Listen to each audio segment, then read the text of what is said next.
Yo, what's going on, everybody? My name is Blue Enforcer, aka The Truth. And for the first time ever, we debut a new show, and it is called The Truth League Report.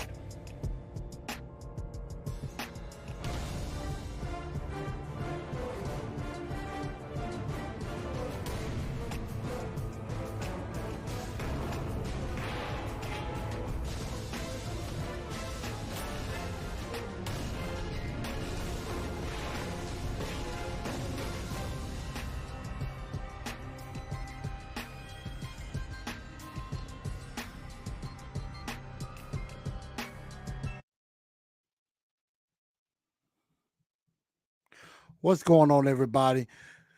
Welcome into the first ever episode of the Truth League Report.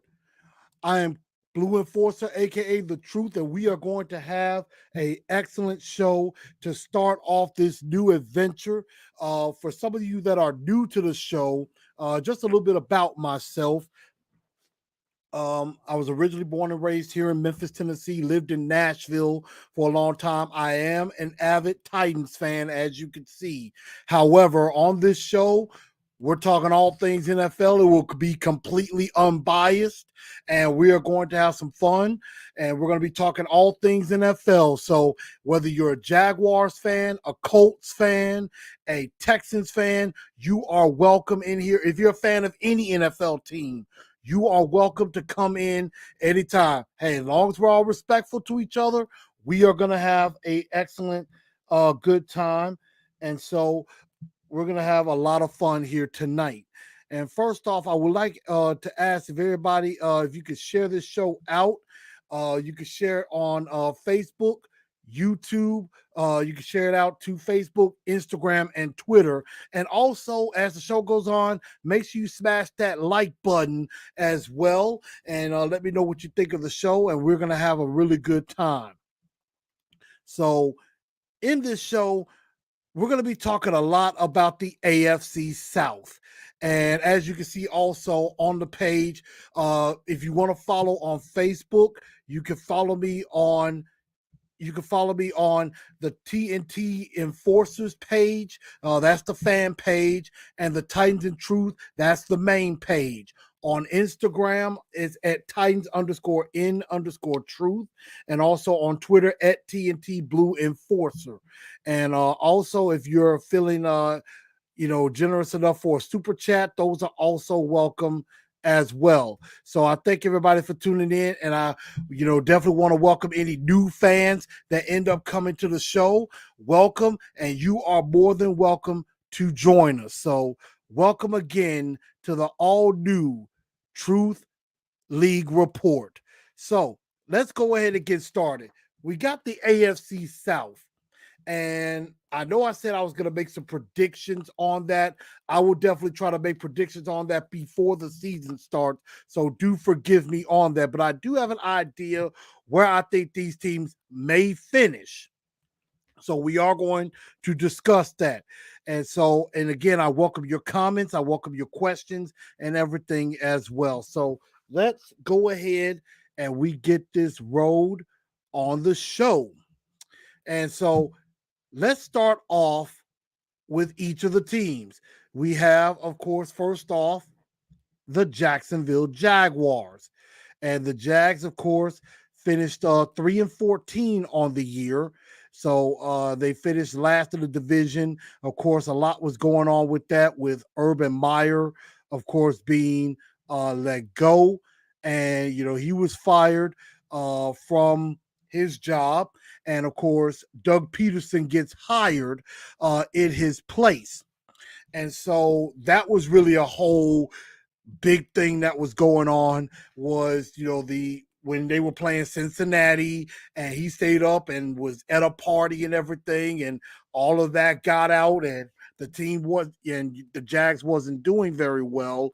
So that definitely sparked some controversy. That sparked some questions. And ended up, they fired him midway through the season. I believe that was after the Tennessee Titans beat the Jacksonville Jaguars. That's when they decided to let him go. And the Jacksonville Jaguars, they come back with Trevor Lawrence at quarterback. He threw for 300. He threw for 33,641 yards. He had 12 touchdowns, 17 interceptions. And Travis Etienne comes back after missing the entire 2021 season with a foot injury. And then Josh Allen, who was one of the sack leaders on that defense at 7.5 sacks. Now, the Jags went ahead and made some key additions. They added Christian Kirk at receiver, and really, Christian Kirk basically screwed up the entire wide receiver market. What's up, Josh? Ashley, I'm glad you and the great one found me. Welcome in. Ian, what's going on? And thank y'all for supporting me and everything. And make sure y'all share this show out to everybody. Share it out to everybody that may not be Titan fans. And make sure y'all share that out to everybody in some of the AFC South groups. I'm going to be doing that throughout the course of the show as well. So that way they can come on in and they can join us as well. So Christian Kirk get 4 years, $72 million, basically screwing the whole market up completely on that. And that's where, of course, guys like Stephon Diggs and A.J. Brown and now DK Metcalf, Debo, all these guys got paid. Tyreek Hill got paid. Christian Kirk's contract started that whole thing. So that's where it all came from. And I mean, it's very, very interesting indeed what that contract meant. And so they're expected to come in and be a number one. And it's going to be very interesting to see how that all plays out with Marvin Jones and, and with Trevor Lawrence coming back off of a second year. So that's going to be a lot of things we're going to talk about. They also signed Brandon Sheriff, the former guard from the Washington Commanders, 3 years, $49.5 million. They get Foyesade Olaokun from the Atlanta Falcons, 3 years, $45 million on their defense, and then Darius Williams, 3 years, $30 million as well. I also added in Doug Peterson as the head coach, and that is another addition that this Jaguar team was able to bring in. So this Jaguar team has a chance to make up some ground and definitely find a way to be very successful going forward. And I've said this before on Titans and Truth TNT tonight. The Jacksonville Jaguars in a couple of years are going to be a problem. They are going to be a big problem for the rest of the AFC South. Now, some guys that left.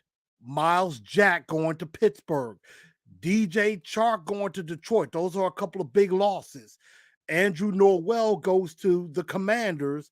And then, of course, Urban Meyer, was fired because of everything that happened with him.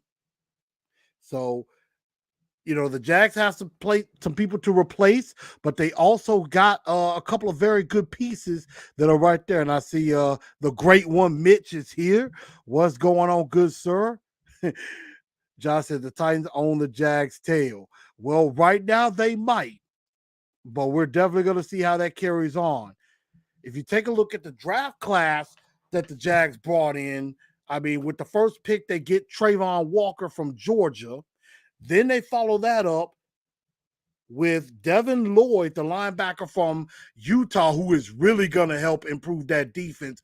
Olaokun and Lloyd together could be something. Luke Fortner looks like he might be starting at center. He was the third-round pick from Kentucky. Now, Chad Bouma was a guy that, I saw in the Hall of Fame game make a couple plays. So, definitely somebody to look out for on this defense. Maybe gets a role on special teams or something like that. So those are a couple of the Jags picks that I thought was very impressive. And I just think that this Jags team with Doug Peterson on the staff as the head coach, this Jaguar team has a chance to at least gain a few more wins. Now, I don't think they're going to compete for the AFC South just yet. So I don't think they're there yet. But a couple of questions that I have before I do get to the schedule, and really get in about, what games that interest me when it comes to the Jacksonville Jaguars is these. Give me just a moment, yeah.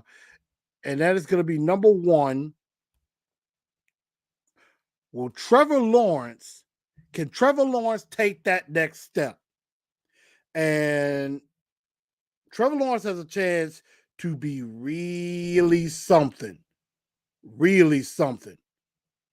And I liked Trevor Lawrence coming out of Clemson.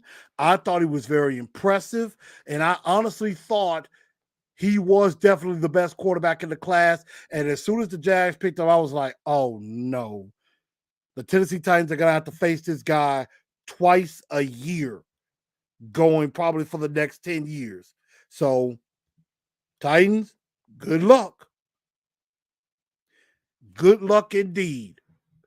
And, with Travis Etienne coming back now, they know each other from their time at Clemson. So, the Jags offensively could be a lot better than we think. Now, we got to see how that offensive line is going to look with Jawan Taylor on one side and Cam Robinson on the other. That's going to be a very good question. And that leads to the other side of the ball. That's my second question. Can Trayvon Walker and Josh Allen become a pass rush nightmare? Because if they get together, if they hand it together, it is going to be a major problem for everybody else, for Matt Ryan, for Ryan Tannehill, or for Davis Mills, or whoever is the quarterback of the Houston Texans. Josh Allen, made the Pro Bowl as a rookie with 10.5 sacks. And then, of course, after a subpar 2020 season, he comes back last year with 7.5. So this Jaguar team can very much improve, and I think they will. I think they could easily go up to about 5 or 6 wins. Now, I'm not saying, again, that they'll be playoff bound or anything. I still think it's a 2-horse race in the division. However, if you take a look at this schedule, they start off with the Commanders, which that could be a game that they definitely win. I think they're definitely going to split with Indianapolis at least once, because they always do. They always find a way to beat Indianapolis at least once, and they play them within 2 of the first 6 weeks. So if they can beat them at least once, it'll be 3 years in a row that they've done that. Then you got the LA Chargers, and I don't know if that's a game they're going to win, especially out in LA. Justin Herbert, that Charger team, they're looking to compete for a playoff spot. Then they got Philly, so AJ Brown's going to go up against them. They get Houston, of course. They play them a couple of times. We'll talk about Houston later. I think the Titans sweep them. I think they split with the Texans and the Colts. That's what I would see. That's what I definitely see out of this Jaguar team. And then I think they can beat the Giants. I think they beat Washington to open up the season. So they could start off 2-0, but then they'll fall off a little bit. No offense to Jaguar fans. I'm just being honest, but I think they get a win against the Giants. Also, I see them. They could beat Detroit. Is at Detroit, so that may not be an easy game. And, Detroit may believe in Jared Goff. The Jets being without Zach Wilson for the season, which that might be what it looks like, they could definitely beat the Jets. So I have the Jets, one against the Colts, one against the Texans, Washington, Detroit. So I already have them at 5 wins on the season so far. So just off top, I see the Jags 5-12, which will be at least a 2-win improvement on what they did last year. So that's kind of my thought with the Jacksonville Jaguars. And I see some people, Matt Necron, truth going national. I'm trying. Y'all are my case study, my test to see if I can get out there nationally and bring in some more people. So that's kind of what I'm trying to do. Let's see. JS75 says Jags suck, but they can be sneaky. And that's the thing that I'm saying. The Jaguars, they are a team that they can sneak up on you. If you don't come into a game prepared, the Jags could beat you. The Jags could beat you. So you got to be careful. You definitely got to be careful. And, the Jags are not a team to take lightly. No doubt about it. You can't take them lightly at all.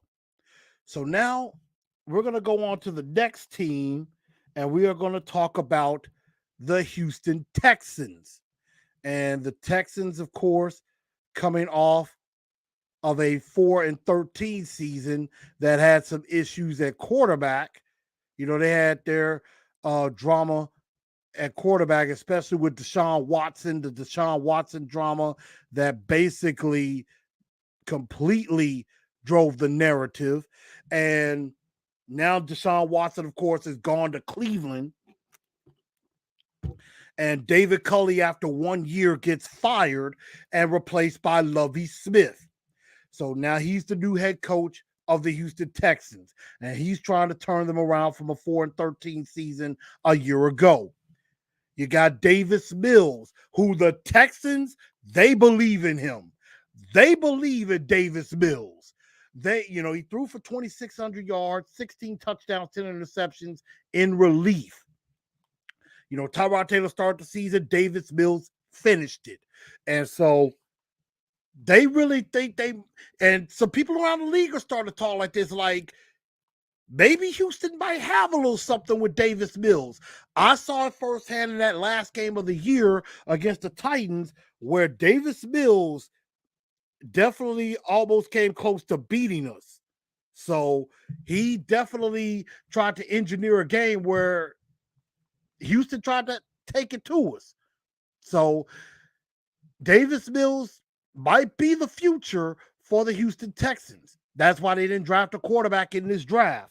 So it's going to be very, very interesting to see where this goes with Davis Mills going forward and this offense. Also, you got Brandon Cooks coming back, who had another 1,000-yard season, 6 touchdowns. Nick Caserio is going into his second year as general manager. I know there's a lot of issues with the Texans front office. That could be a question. So, looking at the Texans, what have they added to the table, this offseason? Well, they definitely beefed up the defense, starting off with a couple of veteran 30-plus-year-old pass rushers from the Buffalo Bills, and Mario Addison and Jerry Hughes. And both of those guys are still very good.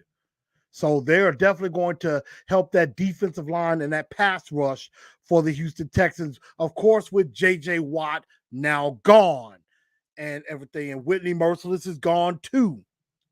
And then they decide to also bring in a running back in Marlon Mack, formerly of the Colts.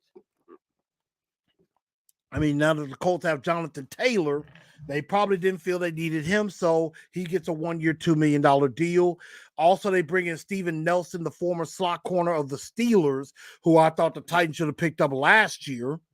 And they also go offensive line with A.J. Cann, formerly of the Jacksonville Jaguars. So they bring in these guys to help the Houston Texans try to be a better football team than the 4-13 mark that they had last year. Some guys that ended up leaving. Number one being Deshaun Watson, who may still get suspended because he got traded to Cleveland, got a $230 million guaranteed contract, fully guaranteed. But the question is he even going to play for them? And Houston gets quite a bit back for him, and now they have ammunition for next season in the draft. That's a big commodity right there. Justin Reed, of course, ends up in Kansas City. They're a very good safety, and from what I've just seen now, can actually kick. He kicked a field goal for the for the Chiefs in their game against the Chicago Bears. And then, of course, Jordan Akins gone to the Giants, the tight end. Lonnie Johnson Jr. traded to Kansas City. And I threw in there Zach Cunningham, who was on the team last year. And, of course, they cut him midseason. The Texans cut him midseason. The Titans picked him up last year. And he is, of course, now a Tennessee Titan.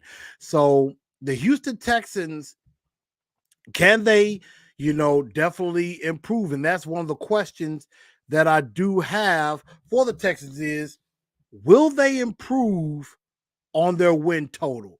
Can Davis Mills get them a few more wins? That's going to be an excellent question and something that we're going to definitely find out the answer to. Can Davis Mills win them some more games?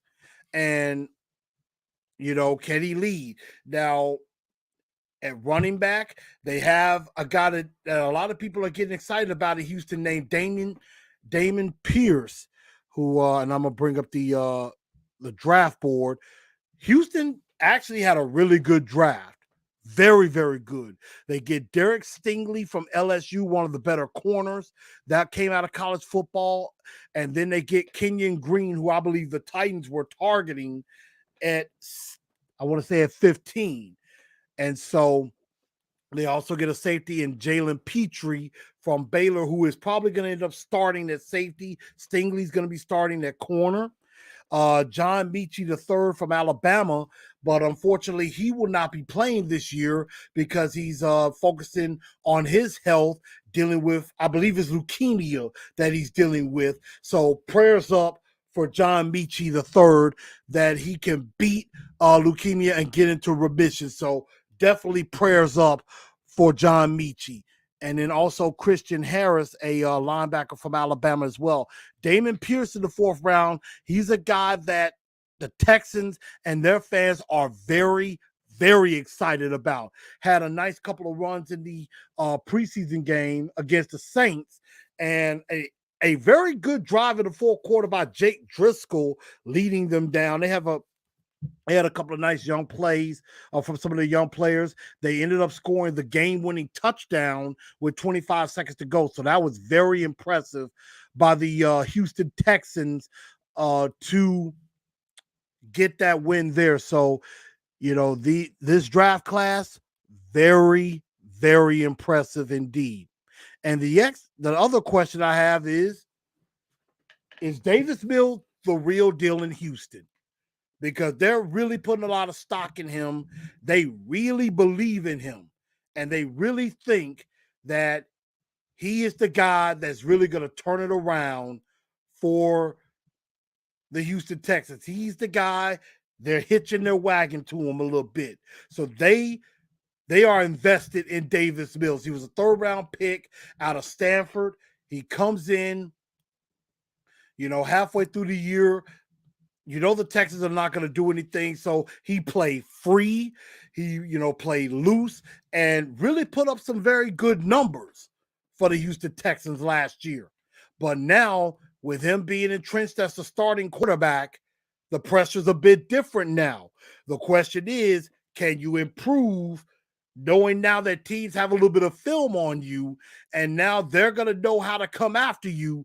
The question is, can Davis Mills improve from that and help Houston get some more wins? So let's take a look at Houston's schedule now. They start off with Indianapolis, and I already said that the Jags that they will split with the Jags. I think they're going to get swept by the Colts. I think the Texans will get swept by the Colts. They play them week 1, and they also play them at the end of the year, which is very, very interesting. The Titans, I don't think the Titans are going to be surprised by them like they were in that first game. Ryan Tannehill had a horrible game the first time against the Texans. Now, I'm not going to count him short or anything by that means. Um, so I mean, there's a very good chance they could split with the Titans. There's a very good chance that they could split with the Tennessee Titans, but I don't buy it. I think the Titans are going to sweep them. I think they split with the Colts, and I think they split with the Jags. Well, no, I'm sorry. I think they get swept by the Colts, split with the Jags, get swept by the Titans as well. They have some other games. They have a chance to beat the Bears in Chicago because from what I've been hearing from Bears fans, Chicago is going to suck. Denver, that's going to be a very tough game at Mile High. I think that may be Denver's first game at Mile High with Russell Wilson at quarterback. That's not going to be an easy game for them. Now, that's not going to be an easy game for the Texans. I think they lose that game. I think they have a chance at beating Chicago. Again, I don't think they'll beat the Chargers. The Jags, again, I think they split with them. And I think they get the one at home in week 17, not the one on the road in Jacksonville. The Raiders, I don't see that going very well for them. I think the Titans end up doubling them up. So right now I have two wins. I have the Jags win and the Bears. The Eagles, I think they could upset the Eagles there. I think they could upset the Eagles at home Thursday night. And I mean, because right now Jalen Hurts is not looking all that great in Philly. And, you know, Philly will turn on you in an instant. So I could see an upset right there with Philly. That could be possible. I think they could beat the Giants because I think the Giants are just bad. They're just bad. But the Texans are worse. So I think the Giants win that game. I also could see I'm sorry, I'll take that back. They'll beat the Giants, they'll lose to Washington. That's what I see happening there. So I think they beat the Giants, lose to Washington. So I have them at 3 wins. Well, 4 because I have them upsetting the Eagles. And then I think they get a 5th win with the Cleveland Browns. Because right now we don't know if Deshaun Watson is going to play. Now, if Deshaun Watson is playing, then it's a little bit of a different story. Then I don't see them winning this game. But if Deshaun Watson's out for the season, that could be an upset. So I give them 5 wins on the year. They're not going to be Dallas. They're not going to be Kansas City. And again, they'll beat Jacksonville in week 17. So I have the Texans at 5-12 as well. So I think the Jags and the Texans both finish 5-12 on the year. So again, for them, that's a 1-game improvement with that. And again, I am no expert on any of these teams. I'm learning them. So the only time I really talk about, the other teams is when they're playing the Titans. So that's something that we're going to find out with some of these other teams, and I'm going to be learning them and everything. So that is something that I'm going to be learning on. So work with me on that. Let's see. Zarice Hoyt says Jags can't get out of their own way. JS75 said, we'll see how good Davis Mills without Tim Kelly as the OC. That is a good point, too. Is Tim Kelly now with the Titans as the passing game coordinator? Mark Sumter says Davis Mills is a subpar game manager. We have tape on him now. That's what I think we're going to find out. Because, yes, there is tape on him now. There is tape. And everybody has seen it now, and they're not going to be surprised by what Davis Mills can do. So up next, a team that a lot of Titan fans do not like to talk about, besides the Jags, are the Indianapolis Colts. And, of course, the Indianapolis Colts usually are always a thorn in the Titans' side. They are a team that can sometimes give the Titans a lot of trouble. Even though we have swept them, I believe we have swept them the last 2 years. And, the Colts, if they're going to have any chance of winning this division, they're going to have to beat the Titans at least once to do the job. So they finished with a record of 9-8, just missing out on the playoffs. But one big thing that happened in 2021 was the emergence of Jonathan Taylor. And that was mainly because another running back for another team that I will get to in a bit missed the rest of the season. So that gave Jonathan Taylor a whole lot of room to flourish in Indianapolis, which he did to the tune of 1,811 yards and 18 touchdowns. Michael Pittman Jr. coming back, a very solid receiver. And Taylor and Pittman were two guys that I really liked coming out of college, out of Wisconsin and USC respectively. And of course, he had 88 catches, 1,082 yards, 6 TDs. And then, of course, you have not Darius Leonard anymore, Shaquille Leonard, who had 122 tackles and 4 interceptions on the year. And along with these guys, of course, they added Matt Ryan from the Atlanta Falcons by trade. And so they were in the run for Deshaun Watson. They were probably looking at, Atlanta was in the running for Deshaun Watson. And so that's when they traded away Matt Ryan to the Colts. And so the Colts had to give up quite a bit for him. I believe they gave up a 3rd-round pick or something for him. And they get him from Atlanta. They also brought in Yannick Ngakoue from the Raiders on a trade as well. And they fetched up Stephon Gilmore in free agency, 2 years, $23 million. So the Colts saw the Titans as a threat, and they decided they had to upgrade. But they also traded Carson Wentz away to Washington, but they did get 2 third-round picks back. Marlon Mack goes to Houston in free agency. And then, of course, for the Yannick Ngakoue trade, they traded away Rock Ya-Sin to the Raiders for Yannick Ngakoue. So the Colts are reloaded. They are reloading, and they could definitely be very, very good.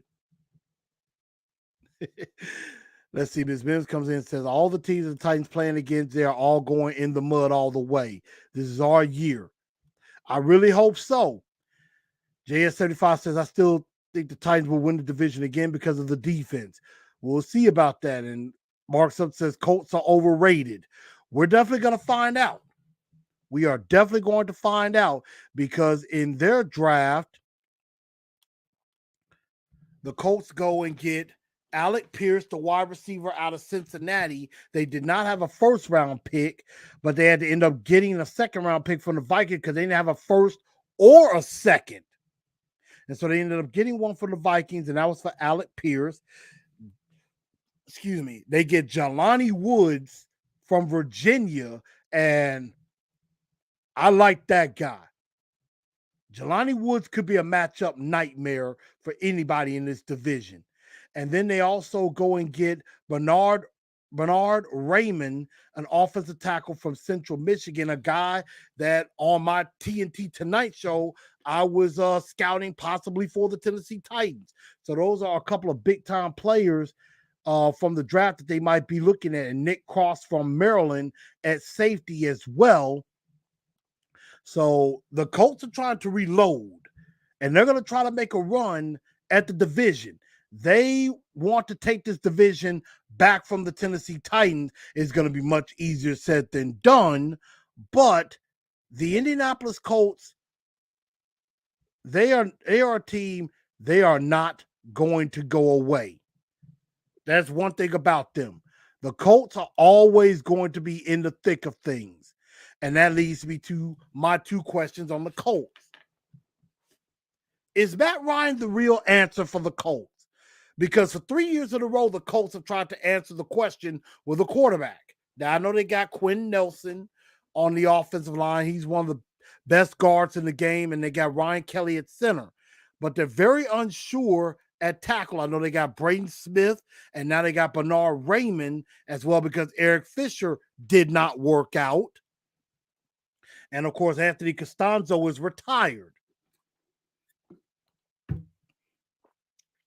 But the question is, can they protect Matt Ryan, and can Matt Ryan go back to being Matty Ice? That's going to be a very good question when it comes to Matt Ryan.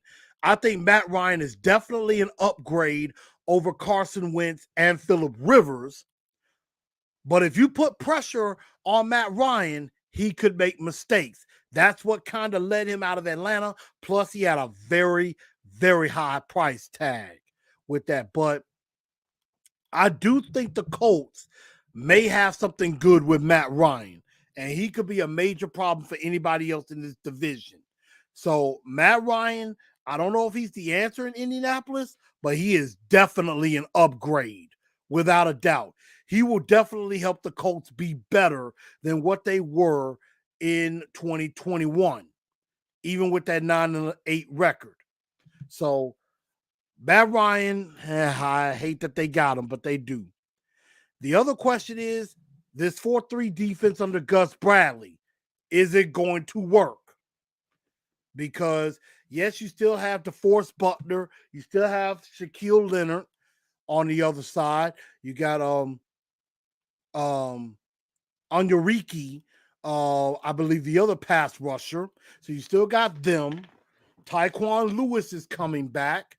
You got Stephon Gilmore on the outside as well. So that is interesting to see if this 4-3 defense is going to work. Because if Yannick Ngakoue and DeForest Buckner and all those guys get home, that makes life a whole lot easier for the secondary and for Shaquille Leonard to make plays. So I think this Colts defense could definitely be better than they were as well. Shaquille Leonard could be heading to another Pro Bowl. So this Colts defense, I am not saying they're going to overwhelmingly take the division, but they might give the Titans a dogfight in keeping that division. Like, they're not going to go away. That's just my timer letting me know that my time is up and I need to move it along. So here is the schedule for the Indianapolis Colts. Give me just a moment. But I thank y'all for tuning in with me and everything. But here's the schedule for the Indianapolis Colts. So they start off with Houston. And I think they're going to – I said that they would sweep Houston. I wanted to say that. Yes, I said they would sweep Houston. I think they do have a chance to split with the Titans. I mean, that could definitely happen. But until I see proof, I do think the Colts are better, and I do think the Colts could definitely split with the Titans. I think the Colts are going to be better than what they are. So I think they beat Houston, lose to Jacksonville early. Usually in Jacksonville is a bad spot for the Indianapolis Colts. So I think they beat Houston, lose to the Jags, split with the Titans. So that's 3. I don't see them beating Kansas City.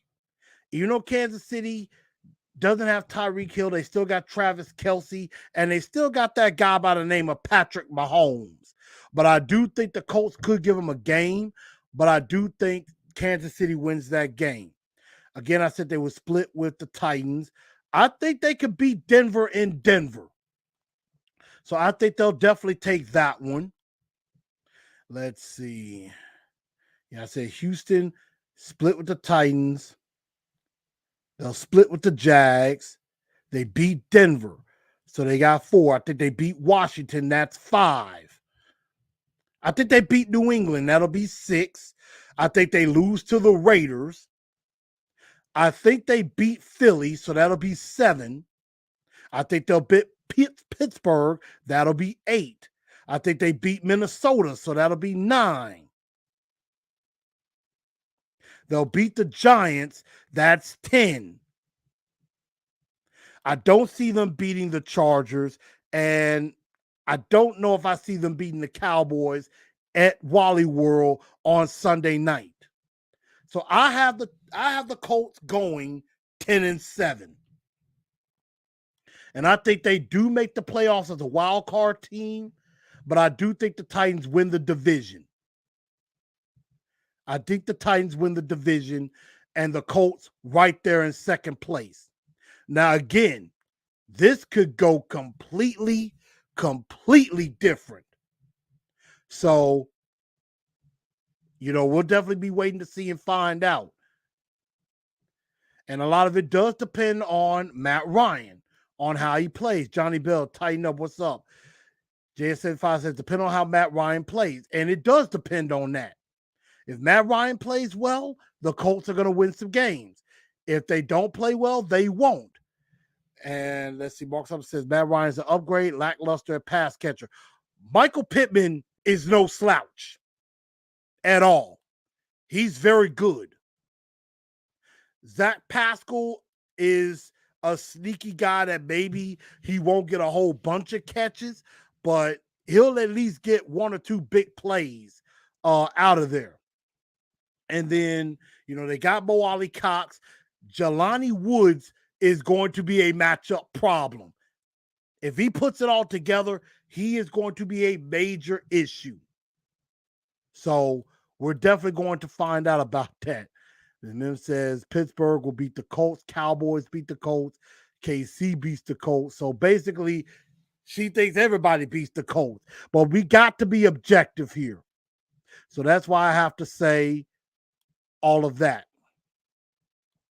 So for everybody out there, while we take a small breather for a second before we get to our last team, if you want some TNT swag, some Titans of Truth swag, definitely hit me up on my email at canewell817@gmail.com or on any of my pages on Facebook, on Instagram, on Twitter, if you're interested in getting some of this gear. At some point during the year, I am going to be doing a giveaway, a raffle. So I am going to be doing a giveaway of some shirts and probably of some hats too, if I do get a couple from Out the Crib Customs. And for any hats like the one I have on right here, you can hit my guy up at out_the_crib_customs for your hat needs. Or again, you can hit me up as well, and I can get in touch with them definitely if you want some TNT gear. So we're still here live on the Truth League Report, and we're going to get to our very last team that we're going to talk about right quick, and that is, of course, the Tennessee Titans. And I'm not going to have to spend a whole lot of time. Y'all know I talk for a lot of people that know I do a show weekly about the Tennessee Titans, so I'm going to talk about them quite a bit. They finished 12-5. Derrick Henry's injury was a big impact with that, but we still ended up getting the number 1 seed despite that. Derrick Henry had 937 yards, 10 TDs in 8 games. And he was still top 10 in rushing at the end of the year, despite missing the second half of the year. Ryan Tannehill is going to have to make a comeback. He threw 14 interceptions for 21 touchdowns with 3,700 yards. Kevin Byard, 5 interceptions on the year. He will end up on the top 100 list somewhere. Big Jeff, of course, ended up on the top 100 at number 54. He had 54 tackles and 8 sacks. The Titans, of course, gained Austin Hooper on a 1-year deal. They traded for Robert Woods, and then they got Jamarco Jones, a swing offensive lineman, I believe from the Seahawks.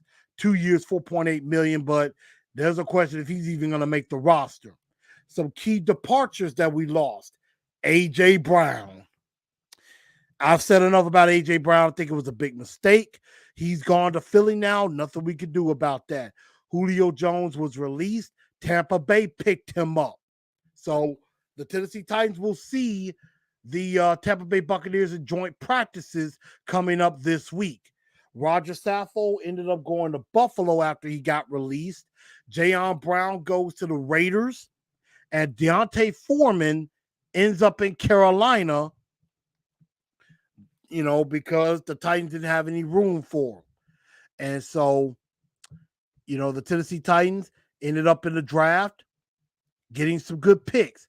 They traded with the Eagles and got Treylon Burks.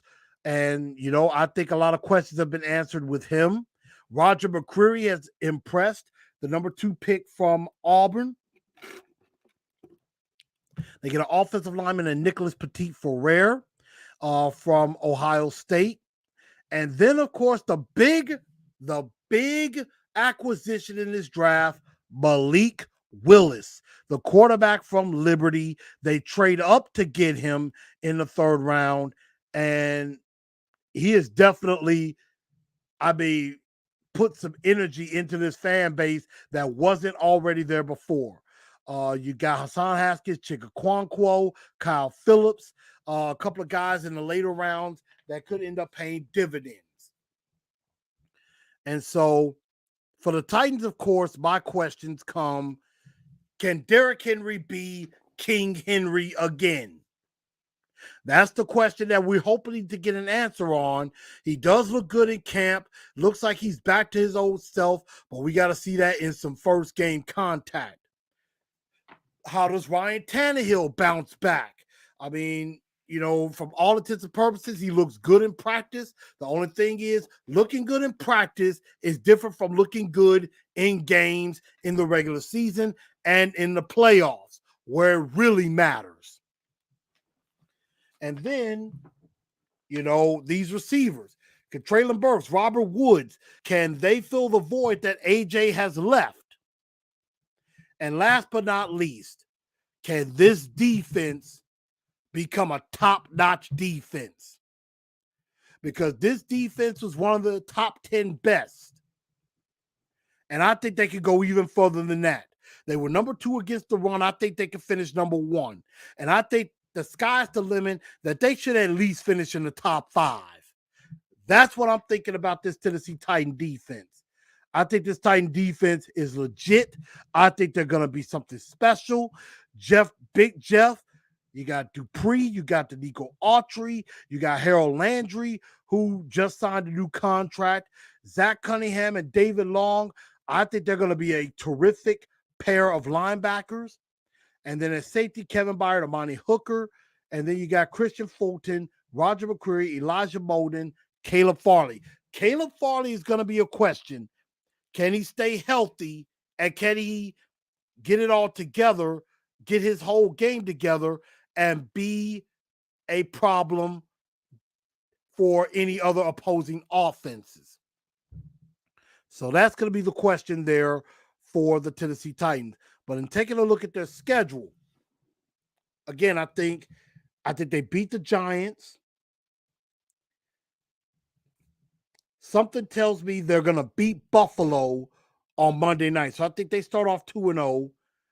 I think the Raiders are going to get them. The Raiders have had their number the last couple of years. I want to be wrong. And I think we go to Indy, and I think that's where we lose a game. So I think we end up being 2-2. We get to Washington, take care of business there. We get Indianapolis back. We take care of Houston. I'm afraid I don't think we're going to beat Kansas City. But I think we beat Denver. We'll beat Cincinnati because we owe them one. I think we shock Philly. We take the Jags. Let's see. I think we take Houston. And then I think we end up losing to the Chargers and the Cowboys. So I think the Titans end up going 11-6 on the year, still win the division. So they still win the division. They still make the playoffs. I just think one game less. And I'm being objective. I am being objectively realistic. Do I want the Titans to win even more? Absolutely. Absolutely. But I have to be objective because we're talking about the entire AFC South. So I think the Titans win the division at 11-6. Colts make the playoffs at 10-7, and the Jags and Texans both finish 5-12. That's just what I think. Chris Frazier says top 10. Let's see. Mark Something says 11-6 is great.